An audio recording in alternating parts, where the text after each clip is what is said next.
augmente et que nous diminuons. Honore ta parole, que ma bouche soit comme la plume d'un habile écrivain, que ta main soit sur ces moments sacrés. Utilise ces paroles pour faire du bien à ton peuple. Visite-nous avec cette grande dimension au nom de Jésus-Christ. Amen. Amen.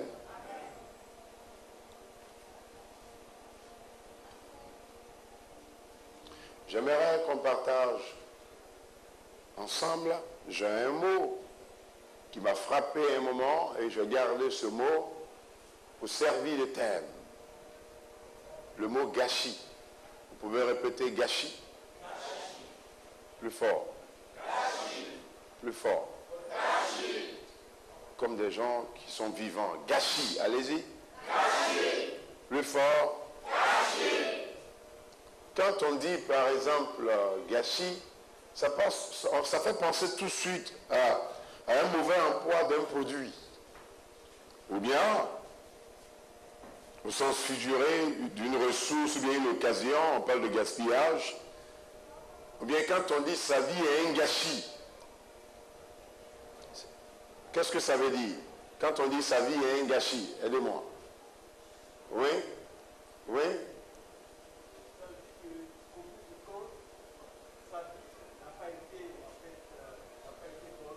N'a pas été bonne. Ok, il n'a pas su mettre ça en valeur. Merci. Et puis, parce que là, mauvais emploi d'un produit. On peut dire mauvais emploi d'un produit. On peut garder ça. D'une ressource ou bien d'une occasion. Ou bien on parle de situation confuse, embrouillée. On parle de désordre, on parle de pagaille, etc. Gâchis. Vous pouvez répéter, ma vie ne sera pas un gâchis. Ma vie ne sera pas un gâchis. Mon destin ne sera pas gâché. Mon destin ne sera pas gâché. C'est vrai qu'on nous a rapporté l'histoire d'un jeune homme qui est décédé il y a peut-être quelques semaines, à 21 ans. Il a été tué sûrement dans son bâtiment. C'est l'histoire qu'on nous a rapportée à 21 ans. Les parents, et puis je crois qu'il devait être le premier de la famille, les parents espéraient avoir un espoir dans la vie de ce jeune homme. Mais aujourd'hui, cet espoir, vous voyez, est voué à l'échec et ils n'auront plus de traces de cet espoir. Et quand on dit ne gâchez pas votre vie avec les jouissances éphémères, ne gâchez pas votre vie, ne gâchez pas votre destin, ne gâchez pas votre carrière, ne gâchez pas votre jeunesse, ne gâchez pas votre mariage, ne gâchez pas votre avenir. Vous savez, quand on parle de gâchis, je me rappelle d'une dame, une jeune sœur en Angleterre qui a rendu l'âme à 27 ans. Elle s'appelle Winehouse. Winehouse a rendu l'âme à 27 ans. En termes de composition, en termes de créativité musicale, elle était, si vous voulez, à l'apogée en Angleterre. Elle a eu beaucoup, si vous voulez, elle a été lauréate de beaucoup de compétitions en Angleterre. Mais elle a rencontré un jeune homme, et le jeune homme est encore en prison à l'heure où je vous parle. Elle a rencontré un jeune homme qui l'a introduit dans la drogue. Et Winehouse est morte à 21 ans d'overdose. Et quand elle mourait, elle consommait par jour la drogue jusqu'à 3 000 livres sterling, qui équivaut à 2 millions et quelques de drogue par jour. Elle était méconnaissable. On ne la reconnaissait pas quand elle mourait. Winehouse, elle a pu amasser autant d'argent, elle a pu amasser autant de ressources. Vous voyez, elle a autant d'argent que, vous voyez, elle pouvait même faire vivre 3 à 4 générations avec les ressources qu'elle a pu amasser avec sa carrière. En moins d'une quinzaine d'années, vous voyez, elle a fait une carrière réussie, mais cet homme s'est introduit dans sa vie et il a gâché sa vie. C'est après la mort de Winehouse, le monsieur disant en prison, j'ai vraiment regretté d'avoir fait du mal à cette jeune fille. Je ne savais pas que sa vie allait terminer comme ça. Et puis, vous savez ce qui était marrant? Le monsieur qui avait voulu marier Winehouse, vous voyez, qui a une très bonne carrière, vient de se présenter à Winehouse, mais elle était méconnaissable. On ne pouvait pas la reconnaître. Et donc ça me retourne à une histoire dans la Bible d'un jeune homme qui avait son père, qui avait les richesses, qui était très bien nanti et qui a décidé un jour de quitter son père. Et vous voyez, l'histoire dont je vous raconte aujourd'hui, la Bible appelle ce jeune homme le fils prodige. Le fils prodige, vous savez, l'histoire du fils prodige est très intéressante parce que c'est dans le livre de Luc, le chapitre 15, à partir du verset 14 au verset 24. La Bible dit encore, un homme avait deux fils. Le plus jeune dit à son père, mon père, donne-moi la part de bien qui doit me revenir. Et le père leur partagea son bien. Peu de jours après, le plus jeune fils, ayant tout à ramasser, partit pour un pays éloigné, et il dissipa son bien en vivant dans la débauche. Lorsqu'il eut, voyez, tout dépensé, une grande famine survint dans ce pays et il commença à se trouver dans le besoin. Il alla se mettre au service d'un des habitants du pays qui l'envoya dans les champs garder les porceaux. Le verset 16, il y avait bien voulu se rassasier des carouges, que mangeaient les porceaux, mais personne ne lui en donnait. Le verset 17, étant entré en lui-même, il dit, combien d'ouvriers chez mon père ont du pain en abondance, et moi, ici, je meurs de faim. Je me lèverai, j'irai vers mon père, je lui dirai, mon père, j'ai péché contre le ciel et contre toi, je ne suis plus digne d'être appelé ton fils, traite-moi comme l'un de tes serviteurs. Et il se leva et alla vers son père. Comme il était encore loin, son père le vit et fit ému de compassion. Il courut, se jeta à son cou et l'embrassa. Le fils dit à son père, mon père, j'ai péché contre le ciel et contre toi, je ne suis plus digne d'être appelé ton fils, mais le père dit à ses serviteurs, apportez vite la plus belle robe, revêtez-le, mettez-lui un anneau au doigt, et des souliers aux pieds, amenez le veau gras, et tuez-le, mangeons et réjouissons-nous, car mon fils qui était mort il est revenu à la vie. Mon fils qui était mort est revenu à la vie. Ce jeune homme avait son père qui était très riche, et il a délapidé tout ce qu'on a mis à sa portée comme bien. Mais ce qui m'intéresse ce matin, c'est surtout, vous voyez, le parcours de ce jeune homme. La Bible dit, il a commencé comment? Dans une vie d'obstination. La vie, ce n'est pas du fer, ce n'est pas du bois, c'est de la chair. Elle a une durée. Le corps n'est pas du fer, ce n'est pas du bois, elle a une durée. Et donc, regardez par exemple, il y a des choses qu'elle ne peut pas supporter. Est-ce que vous savez que quand une personne a 21 ans, c'est vrai qu'elle atteint l'âge mature. Mais si elle arrive à utiliser son corps pour les choses dont elle ne doit pas utiliser son corps avant 21 ans, il aura un déclin. Pourquoi? Parce qu'on abuse de cela. Vous savez, les arbres, regardez par exemple, les arbres qui portent vite, les fruits meurent vite. Exemple, le maïs. En quelques jours, il pousse. En quelques jours, il porte des fruits et il meurt vite. Mais les arbres qui n'arrivent pas à mourir vite, qui pendulent, sont des arbres, voyez, qui prennent des années pour porter du fruit. Regardez par exemple le bambou chinois, on peut l'arroser pour 5 à 6 ans et il commence à pousser, il pousse seulement en 6 mois. Pourquoi? Parce qu'il doit avoir de très bonnes racines. Quand on n'a pas de racines dans la vie, on gâche ce que le Créateur a mis à sa portée. Et au jour d'aujourd'hui, il y a un élément qui est impératif et important. Ce que tu es en train de faire aujourd'hui, c'est une vie d'obstination, c'est une vie de délice, c'est une vie de séparation avec la maison. Ton père, il est riche, il a autant de richesses. Lui qui t'a envoyé au monde, il n'a pas consulté, si vous voulez, un hôpital, il n'a pas consulté un médecin pour que tu sois constitué dans le ventre de ta mère. Il y a quelqu'un qui disait est-ce que Dieu existe? Et puis il a dit, tu sais, il y a quelqu'un qui l'a prouvé. Il dit, regarde par exemple à l'œuf. Regardez à l'œuf. Dans l'œuf se trouve un liquide. et on met l'œuf, on regarde à l'œuf, et puis on va demander aux scientifiques, qu'est-ce qui s'est passé? Comment on arrive à voir la vie dans un liquide? Est-ce que vous pouvez nous l'expliquer? Il dit non, mais quand ce qui est marrant, on n'arrive pas à l'apprécier, mais regardez par exemple, dans l'œuf se trouve, les baies se forment seules du poussin. Les plumes, ce n'est pas quelqu'un qui les a mis là. Les os, voyez l'eau qui est dans le poussin, le sang, voyez ses yeux.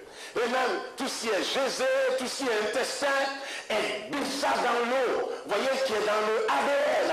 Ça se dit que lui qui est le créateur. Et puis vous savez, juste l'eau se trouve, voyez, des composants qui constituent après quelques jours, voyez, un animal qui constitue après quelques jours un poussin qui a la vie en lui.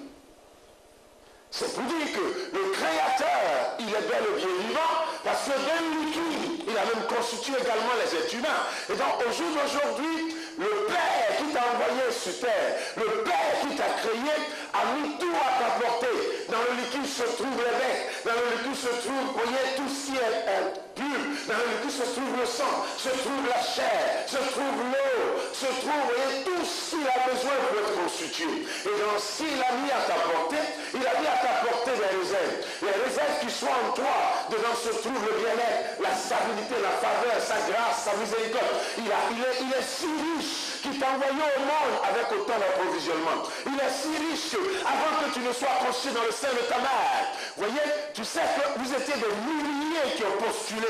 Et c'est un seul qui a pu rentrer et qui a été fertilisé. Ça veut dire que même dès le ventre de ta mère, Dieu t'a mis à part. Il t'a appelé, il t'a interpellé parce qu'il a un plan pour toi.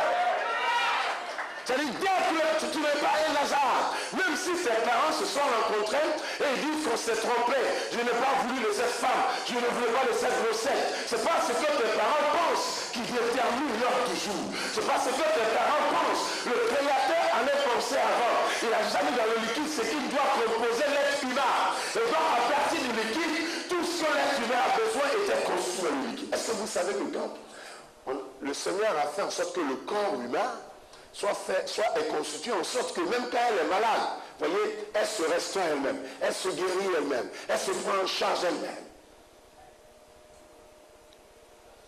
Regardez le singe. Les chimpanzés ne vont jamais à l'hôpital, en pleine forêt. Quand ils se sentent pas bien, ils changent d'alimentation. Et quand ils changent d'alimentation, en 3, 4, 5, 6 jours, vous voyez, il est restauré. Et un singe peut vivre jusqu'à 60 ans. Moi, j'ai rencontré un singe, vous voyez, un chimpanzé au zoo de Philadelphie, elle avait 42 ans. Je me rappelle bien. 42 ans. Et on dit qu'elle peut encore vivre pour 20 à 30 ans. Moi, j'ai vu une tortue avec un ami au deux plateaux. La tortue a 75 ans. Oui. C'est pour dire que, vous voyez, le Créateur a déjà apporté l'approvisionnement qu'il faut pour permettre à l'être humain de vivre convenablement. Venons à l'histoire de notre jeune frère, le fils prodige. Il a quitté ses parents, il a quitté sa famille, il a quitté sa patrie et il est allé vivre. Il est allé vivre à une vitesse supersonique. Il est allé vivre à une vitesse supersonique. Qu'est-ce qu'il est allé faire? Vous voyez, une vie de sensualité. Il est allé vivre dans la destruction spirituelle. Il est allé vivre dans l'humiliation. Il est allé vivre dans la famine. Il est allé vivre, parce que imaginez-vous, il est allé vivre dans l'humiliation. Quelqu'un qui est un enfant d'un homme qui est très riche, qui va manger la nourriture qui est réservée aux portions. Vous pouvez imaginer, au stade où vous savez, quand on ne veut pas repartir à la maison, quand on ne veut pas repartir chez son créateur, on descend au stade de porceau, de porc dans la société. On dégrade sa valeur. Quelqu'un qui boit, qui fume, qui va à la débauche, il détruit son corps. Il est en train de cacher son destin. Il est en train de cacher sa carrière. Mais le petit est parti. Il a fait autant d'années en séparation de son père. Il a pris les biens. Les biens ne sont pas la solution. Tu dois prendre une résolution pour ne pas cacher ce que le Créateur a donné à t'apporter, parce qu'un jour tu vas rendre compte. Un jour il va t'interpeller pour dire, mais je te donne ça, j'ai mis ça à t'apporter, qu'est-ce que tu vas faire de ça? Ce Ce matin, on n'est pas venu, je ne suis pas venu vous parler de la religion, ni, si vous voulez, le mouvement. Je suis venu vous parler de la vie qui se trouve, voyez, dans le Créateur, qui est communiqué à ceux qui veulent la vie. On est venu vous parler de la vie. Dieu veut que vous recevez la vie. Voyez, l'espérance que tu as besoin se trouve dans la vie. L'espoir que tu as besoin se trouve dans la vie. Ce que tu dois faire pour vivre se trouve dans la vie. Et cette vie, on arrive à l'acquérir avec une résolution saine et en bonne tout fort. Si tu ne prends pas cette résolution, ta vie, parce que regardez, l'enfant prodige, il est resté dans un état. Regardez par exemple, j'ai un jeune homme qui a vécu dans la rue, au plateau. Et puis un jour, les pompiers l'ont ramassé, ils l'ont fait partir au sud. On est parti, il s'appelait Ibrahim. On est parti, on l'a pris en charge. On l'a traité, on a payé le médecin, ses os, il avait une plaie au pied qui faisait des années, c'est devenu une gangrène. Il l'a même abandonné dans une salle. Et ça savez, chaque fois, vous connaissez Ibrahim? Tu le connais quelque part là-bas? Chaque fois que, vous voyez, et puis les médecins ont fait, ils ont dit, mais il faut qu'on coupe. Ils ont dit, non, s'il vous plaît. Ils l'ont abandonné dans une salle. Il dit, pasteur, je vais accepter le Seigneur. Et puis quand il est guéri et plein net, il ne parle encore à sa vie de gâchis. La vie de gâchis est destructive.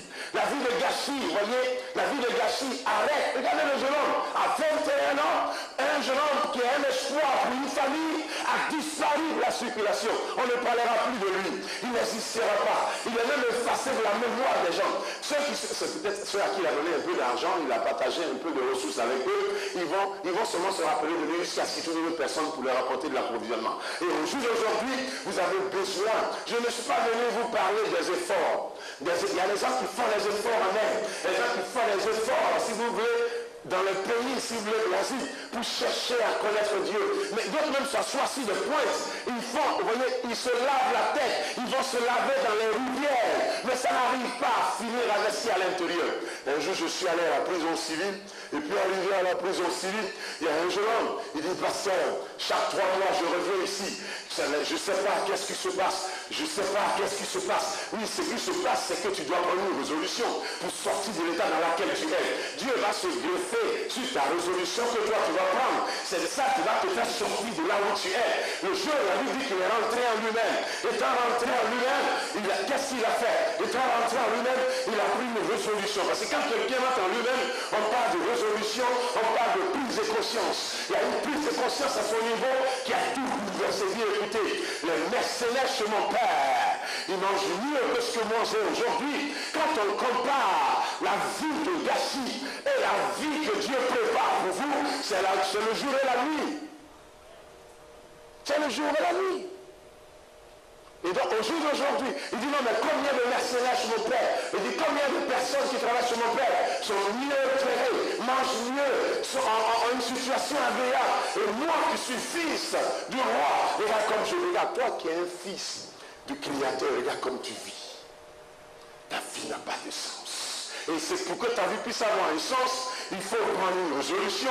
À partir de la résolution, ça va te conduire à une repentance. La repentance va te conduire à un retour à Dieu, retour au bercail, retour à la maison, retour à la bergerie. Un retour à la bergerie est important. Vous savez, quand moi j'étais petit, je fuyais à la maison. Quand je fuis à la maison, et le jour où on me ramène à la maison, c'est le jour-là où je me lave. J'étais à Trècheville ici. Si on ne me ramène pas à la maison, je ne me lave pas. Je peux faire une semaine sans me laver. Parce que j'étais dehors. Il faut revenir. Je suis un jour revenu à la maison. Et puis en temps revenu à la maison, les enfants qui sont nés avec moi à Trècheville ici, quand on va au temps, d'autres sont allés en prison. D'autres sont morts. J'ai même un qui est mort à la prison de Boaké. Il s'appelle Paul. Il était de ma promotion. Il est mort, il était condamné, c'est pourquoi. Il y a un autre encore qui est aussi parti à la prison de Boaké. Il est revenu, il est au quartier France-Amérique. Il est devenu à feu, il ne voit plus. La prison l'a déformé.